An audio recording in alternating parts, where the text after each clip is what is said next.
Grand's VV awaits. And no matter what, we're guaranteed really, really interesting matchup here. For sure. Starting with Roy versus Link. Just about as two different 40 playstyles as you can get in where, like, I guess outside of Meta Knight, but oh wow, Karflo wasting no time. Karflo is such a a different kind of player, like from a lot of what Jersey is gonna experience, just period. But Deltaforce has at the very least some means of practice against Roy. You have to in the current metagame of Smash Ultimate. So while Karflo is going to start every round and be in a fiery position off of round start all the time, it's going to be a test of whether or not Deltaforce can weather the storm and regain control. And so far in this stock, he has been able to do so.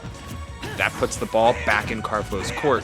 Can you find a mix-up that lets you break Deltaforce's wall? It's times like these that I have to refer back to the Melee documentary, and specifically White's description of the three-player archetypes, because you have Computer, you have Fire, and you have Cucumber. Karflo absolutely filling the Fire archetype. He is a ball of white hot flame. He is up in your face.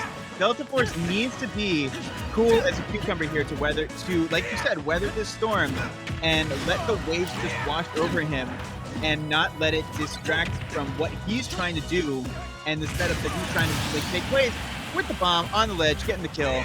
And you're seeing right there, Cucumber beats Fire every time. Let's see how far this Cucumber can go. Getting the back air into the grab up tilt, quick 30. Cucumber. Good job, Cucumber. Strong, but not strong enough to kill from center stage, and the bomb dissuades further buttons from Karflo. So many of these fairs, but the block string doesn't involve. You swing on my shield, then I'll swing on your shield, then you swing on my shield.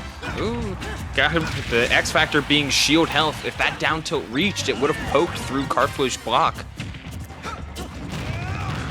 Oh, there's that up B. Armored reverse option. Really like picking his spots in like insanely well for that move, because of course it's an up B, it's a move, it puts you in special fall. Deltaforce is going to feast on that if it whiffs. But no whiffs, well, plenty of whiffs from Karflo so far. Not so many from Deltaforce. A lot of these placements of his buttons have been for coverage and for spacing rather than just sheer like pressure and throwing out options that would options that are maybe a little bit disincentivized. It's that down bomb throw into the grab, confirms off the roll, reads the roll again into that up tilt, and that's something we saw Karflo getting punished for a little bit earlier. Even in the Jucanes that we saw earlier, Karflo is very easy to get conditioned to roll. And that's real dangerous against a prime ledge trapper like Link and an even more experienced one like Deltaforce. And Karflo almost really starting to bleed out this stock. Up throw absolutely going to do it. Deltaforce with a plethora of tools to finish the job there.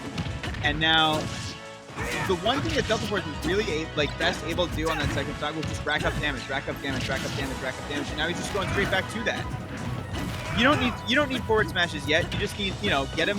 If you're so confident that you're not going to die to this Roy, just get your damage and then camp for an up throw, camp for an up B. See what comes natural. Another grab though. Karflo able to start setting something up. But, I mean, at this point, you gotta keep everything in mind. And there's that roll again. Clam. Again, it comes out. Really feeling like Karflo, once they grab a ledge, they want to get off immediately. And they want to get to center almost artificially. As that roll, ill-advised and getting hard punished. Three times at the very minimum.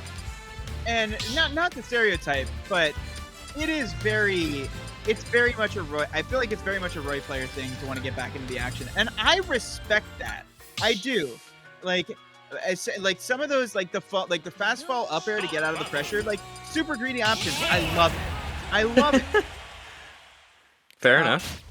but like the aggression here obviously needs to be tempered, or it just needs to get tighter. Like those are the only two options. You either need to find the throttle, or you just need to hit the stuff that you're going for. Battlefield is the pick, though.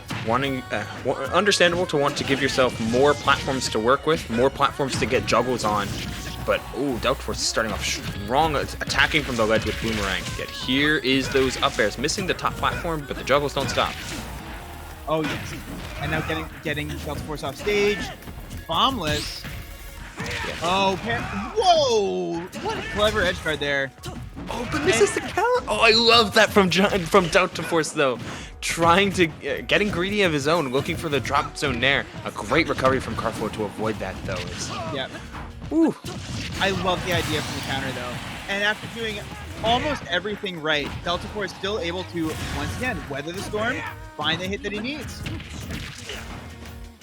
Minus on hit neutral air combos, setting up for jab and setting up for the ledge trap, and it does resolve in a stock for Karflo, just sitting with that neutral air and letting the sweet spot do the work. Beautiful wait to get the initial grab there as well. Strong hit Boomerang is plus enough to, or safe enough to avoid that. As Roy, you always have to be so careful whenever you're even remotely near the ledge. Even something as innocuous looking as like a Link back air can set up for like a potentially devastating edge guard. Because like, look, like I don't know if this all started with that back air, but like Karflo has not gotten out of the corner. Now sitting at 75, in real trouble here. And they're sent right back to the same position as finally that F-tilt 2 frames lands for Deltaforce. They've been swinging for that so many times, oftentimes a little bit late, that time right on the money. And absolutely credit Deltaforce there for not allowing a character as potentially slippery as Roy to get out of there. Deltaforce absolutely put Karflo in a vice grip and did not let go until the stock was lost.